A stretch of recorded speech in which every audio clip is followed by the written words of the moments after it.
Yo, what is going on guys? It's Calendars for Life, and in today's video we're going to S-rank CALAMRIA and I'm going to show you how to do it with tips and tricks. If you want to see more CUPHEAD content like this in S-rank guys, make sure to like and subscribe because I got more on the way.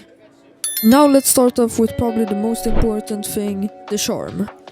For the charm you would preferably have the divine relic, but the heart ring and the whetstone also works pretty good. With the charm out of the way, let's go into some tips and tricks for the first phase. In the first phase, CALAMRIA will send out two types of things to hurt you. The first category is the fishes and the ghosts, and the other things are the things that appear from the bottom of the screen. Let's start off with the fishes and the ghosts. The red fish is probably the easiest one because you can got so many easy parries, but otherwise it's pretty hard to dodge combined with the other things.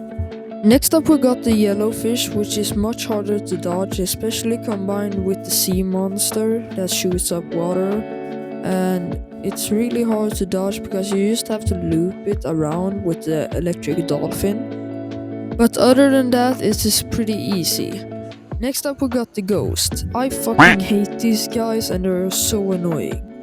They are not hard alone, but combined with other things it just becomes a nightmare, especially with the pufferfish. If you're wondering why there are two categories, it's because from the first category, like the pufferfish, and one from the second category, like the redfish, can be combined in one attack, and they will never combine the two of the same one.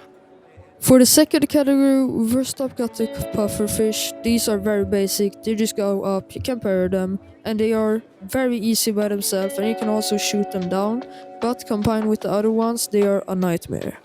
Next up we got the sea monster that shoots up water. These ones are annoying, but they're only annoying with the red fish or the yellow fish, especially with the yellow fish. They can be annoying with the ghosts, but otherwise they are pretty easy. Lastly we got the bombing turtle. This one is not annoying at all and is pretty easy with all other combination that it can be combined with. So what are my actual tips for the first phase? Well, keeping at least 3 HP is necessary for the S rank, but it's also good to have it. If you have the heart ring charm, I would also recommend to have at least 4 HP going into the second phase, but 3 is also fine if you're ready to clutch up. The hardest combinations are the yellowfish and the seahorse, and the ghost and the pufferfish.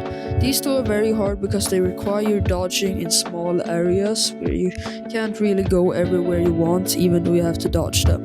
So for these two, I would just recommend going around in circles or fitting into the tight spaces there you can actually fit. With the ghost, which are the hardest from this phase, I would try to go to the middle, bait the ghost to go there, and then quickly go up. Overall, the first phase is probably the hardest, if not the third phase, but I would say it's the hardest. Now to the second phase. In the second phase, she becomes a stone woman and she can freeze you with a green laser. This is very annoying, especially since the electric eels shoot things at you all the time. But this is your second chance to get parries, as you can't get it in the third phase. Overall, I would say this is just a lot of spamming and dodging and the easiest phase. Now let's move on to the third phase. For me, the third phase is the hardest because you have to do a lot of dodging and you have to spam the freeze button, and it's also kind of a little bit of luck. I would recommend to spam as much as possible and also dodge the red cores at the bottom and the top, and then also don't be afraid to use your special moves since it's the last phase. Either way, with that 3 tips out of the way for those 3 phases, here is the uncut, unedited version of my S rank run for CALAMRIA, so you maybe can get some tips.